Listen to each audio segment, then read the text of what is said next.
Сіздер өткенде көрген шығарсыздар, біздің Дубайдың өзінде 3000-ға жуық пәтері бар қазақтар анықталды. Ең кемі 500 миллион теңгенің айналасы пәтердің құнының.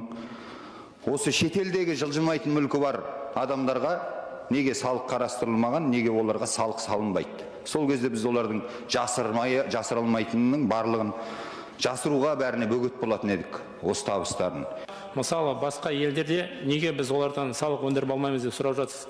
Біріншіден, бұл мүліктің пайда болуы немесе заңды ма, заңсыз, бұны қазір бас прокуратура шеңберінде комитет өзінің жұмыстарында пайдаланады деп ойлаймын. Ол біздің енді олигархтардың меншіктері ғой, немесе заңсыз табылған, немесе қылмыстық түппен табылған мүлік болуы мүмкін, оны тексереді, оның құқық органдарының шеңберінде. Ал мүлік салығы бойынша қай жерде мүлік орналасқан, сол жер ол салықты өндіріп болады. Мысалы, бізде пәтер сатып алса, Дубайдың азаматы, оның салығын бар ғой, Дубайдың мемлекеті сұрамайды ғой, оның салығын біз сұрап аламыз.